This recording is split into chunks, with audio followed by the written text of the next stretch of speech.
Hello akkam jaallee koo furtuu onnee koo duraa alaamanni nagumaa meenaa jirtaa adaraa yaada keen kaloo lama akka xaaxee bisingaa rifeensa keen arra'e jigaas akka bisigaa ijoonni koo lameenuu si arguudhaaf wargamu hin galtuu yoon si argeruu hin bahuuf nangamu.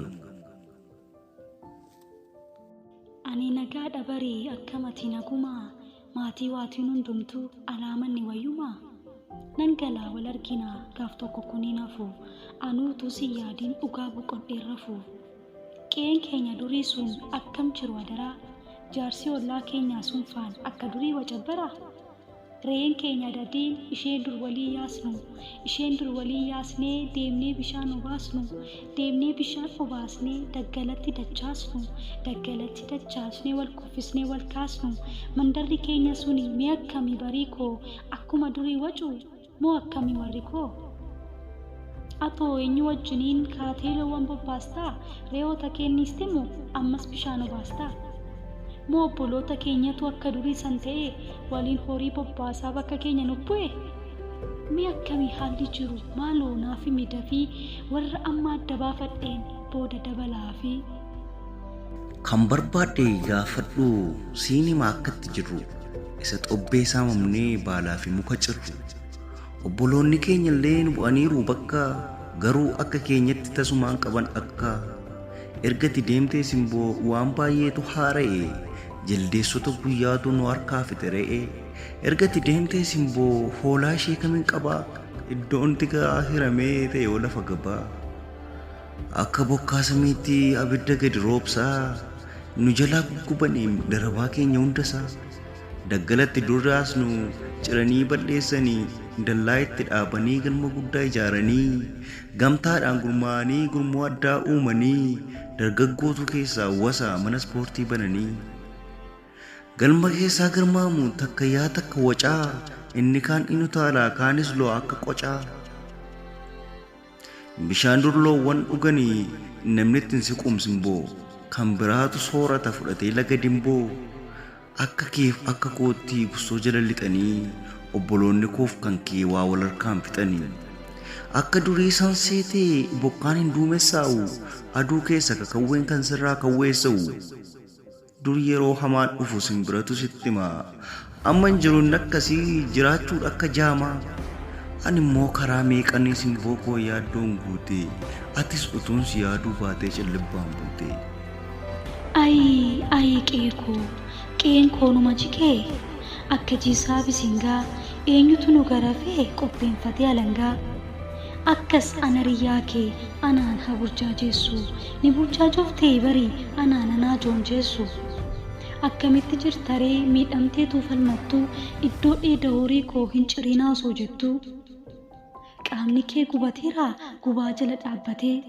anna wareegameen qaalee mi'ati nagaan baatee.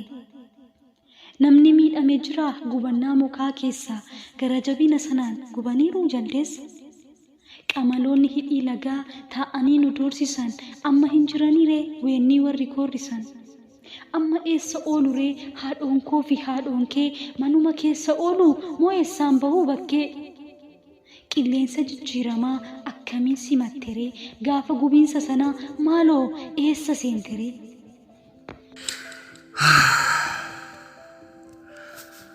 Akka maaliittan jira warra gubate wayyaa jireenyi mana hin jiru hunduu bakkeedhaan fayyaa falmadheen qe'ee lagee mandara ormaa labaa ija namaa dhokadheen jiraachaa ture dabaa qaamni koos hin gubanne rabbiin na baraareera warri na biraa kufan dambiin isaanii lateera. Qamaloonni lagasii warri garbuu nu saaman warri lubbuudhaan hafan aarii biqilaa sooman. Ergati deemtee simboo utuman arguun jaame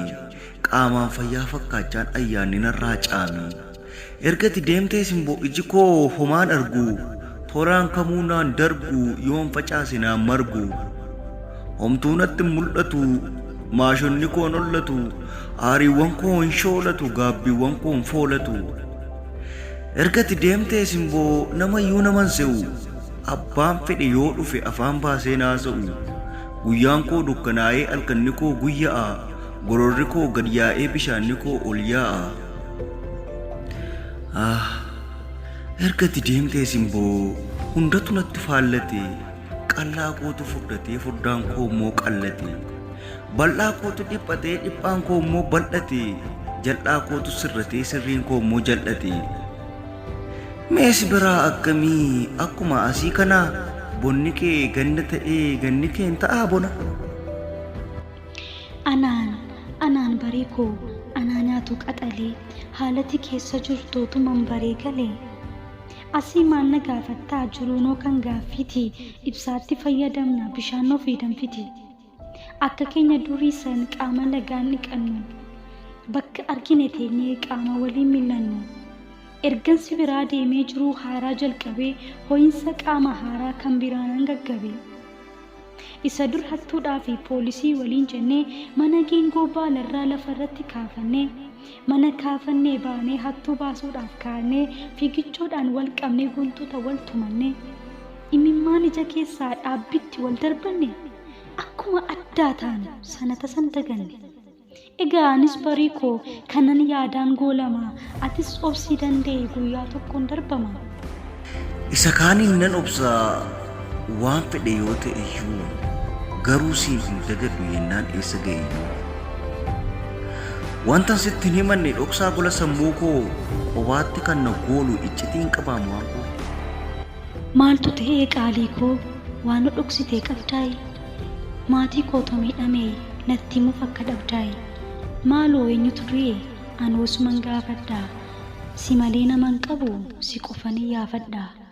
adaraa kee baroo koo hirmii maana nyaachiftaa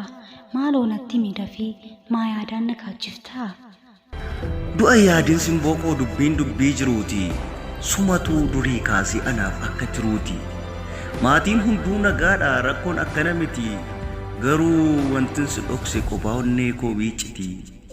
sitti mee obbaafachuuf haala isaatu naan galu si dhoksee itti fufuuf halkan nagaan hin bulu baastuu kiyya waldhaaleen ciniinsuudhaan miixadha daqiiqaama keessatti 90 hiixadha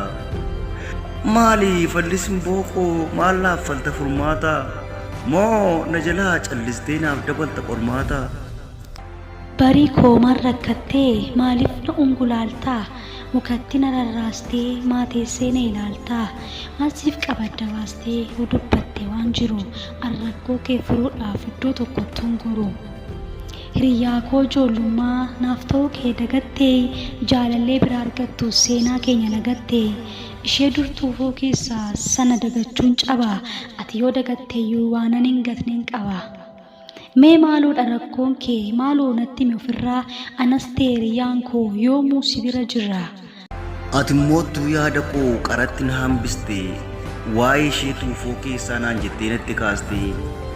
akka rasaasa kiloo qalbii koo immoo waraante jechan dhaga'uun feene hiriyaa biraa jettee garaa man si laaffisa rabbiin qofa kadhadhee akkati tole jettu waanuman si gaafadhe yaada olii gad na gootee qilleensumaaf na laattee maaliif na maraachitaa yennaa ofii maraatte akkan hedduu si jaallu akkamittiin dagatte miidhama kee natti himuuf hamma na dhamaastee mee yoo rabbiin sodaatte wanta taate natti himi yoo isan sodaanne immoo itti fufii nagimi anuu baay'iseen beekaa akkati na jaallattu anis utuun si yaadin aduun lixxee naan baatu waanan ittiin cinqame iccitiitu na waade isan of keessaa baasee sitti machuudhaaf yaade na dhaggeeffadhu qaalis tan himadhaa dhoksaa jaalala kee duriitu yaadaan dhiiga koo cobsaa dur yeroo waliin jirru homaanatti hin fakkaanne atis narraa fagaattee halaala teessaa iyyaanne of biraa si dhabeetan karaa keenatti qorre hiriyaa ati jettus ani eessattuu hin gorre suman eegaam simboo koo ija qaree akka gowwaa si dhabnaan furmaatni koo buusuu qofa gowwaa achi lixee as lixee bakka galmaa qopheessee jireenyaaf akka toluuf haala jiruu mijeessee barootaaf waanan dhoksee har'a of keessaa yaasee gaaffii koo jaalalaasiif kunoo har'an dhiyeesse jecha biraa hin eegu waa lakkii waa akka waa'uu tole bayii qofaadha wanti sirraa mi'aawu qaala'insi jireenyaa tursee yoonaan naga'uusi siin adda bahuun fedhu arguus ta'e dhaga'uusi anaa nyaatu barii koo yooman jibbee kee ta'uu kee ta'ee barruu haadha kee akka dursan qeenni ta'uu yooman jibbee isa luugnu oshoroo akaayii kaakkii hammaarrii barruu haadha kee isa lagatte waakkii ho'a keefan kee ta'a sukkuummee haadha keefoo sammuun kan naxaa ta'u amma naaf dhufe reefoo ani yooman addeeffadhee kee ta'ee siif of faguu reefan gaabbiidhaan waade jalqabe of tafaaguu utuun si jala lixee hawwii koo tureen barii garuu hawwii magaanee hawwii madalche barii egaa ulfa fuutaaree anoo ulfa kan biraatii mucaa ormaa soortaaree tolchitee fi boraatii atis kan ormaan soortu anis kan ormaan fidu mudhii kee na hidhadhu an jaalladhee sin didu waa'uu jechuu koon feetu hin dharaatu jaan arguu xaa'oon meeqatti nammeef iddoon ibiddaan margu utuu akka garaa koo nuuftuu jaamaan jeekkarsaa egaa falan argannu eessaa finnaa deeggarsa atis xiqqoo barfattee iddoo malee sirbite utuuti natti nimiin yeroon sirraan kurbite dhiifama sin gaafadhu si eegee tan dadhabe amma nama biraatiin miira kiyya gaggabe. Wanta jechaa jirtu qoosaa yoo ta'e tola sanuuyyuu qoosaa baraa isa hin qabne qola onneen koo durii kaasee lichoonnee keen jorga'e takaallaan jaalala koo ammareef naaf furga'e imimmaanni koo durii dhaba kee foona cobe maaf na kaaddaa uumaanoo ana qofaaf si lobe si dhabee dhaba dilbii waanan jiraadhu seetaa utuu ijaan ilaaltuu fuutee du'aaf na feetaa akkati akkas naan jetteen jiruu kootu qeen ta'e meesi haa malalchiisu innan boo'ee looxxa'e maaloo irra deebi'i kan biraanaaf kakadhu wanti reef ati jette soba jedhii magadhu anuu soba ta'uusaa si caalaattan dhara'aa baastuu saa wallaaleen kunuu yaadaan rarra'aa sagalee kee dhaga'ee jeeqamee wacabbaree jeequun qabu dhiyeenya ulfinaanan nama baree dur maaliif natti nimiin yeroo waliin bobbaanu yeroo waliin bobbaanee loowwan bishaan obaafnu maaltu afaan si qabee dur yeroo gusoo jalaa isheen naan taatu jettee barbaadaa turtee fala erga yeroon dhumattee aduun barii ta'itee jaalala koo eessumaa fuuteettiin ofiitee yeroo haalli takaalee wal qofaaf nu qopheesse maaliif dubbatteen furre maa afaan irrofteesse moo akka naadaa cabsee safuu abbootaa ganee durbi dhiiraa gaafattu seera kan biraa banee araada keenya irratti duudhaas dhufte cabsee si gaafadhuu barbaade sin jaalladhaa koo ibsee maaliif sii galuu didee akkiin si qofaaf gamu inni barii ganama si arguudhaaf argamu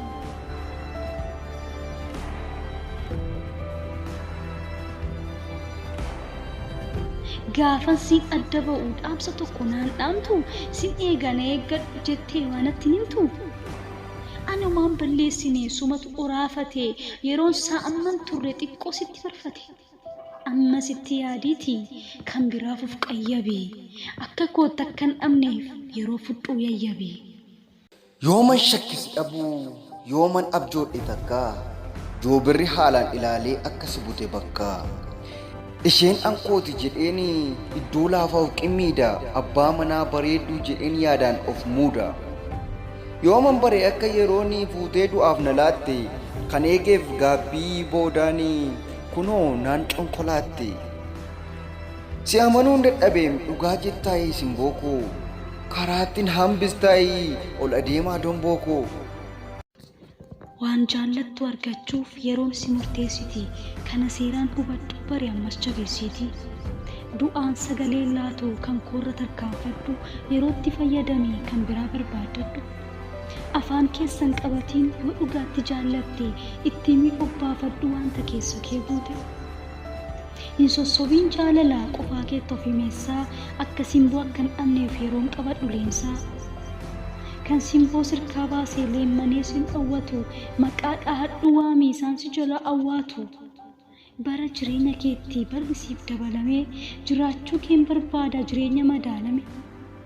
bannaan dhiifaman beektu yeroon hundumaan lolti yerootti fayyadame jaalalli yeroon tolti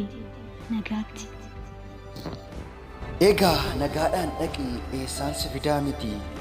uumaan naafaa barbaadu inni abbaa cubbamaati yeroonis naafaa dhiistu fayyadamuu isan dhabe kan biraadhaan sukkuumeen wallaannadha isan cabe. Gonkumaa arguu baadhus nama akkas simboo kootii badii lammeessuun qabu kuni kutannoo kooti. Yoo seeraan hin qabatinii yeroonuu nama folti anis bagan hubadhe jaalalli yeroon tolti atis jedhi nagaatti jaalalli yeroon tolti.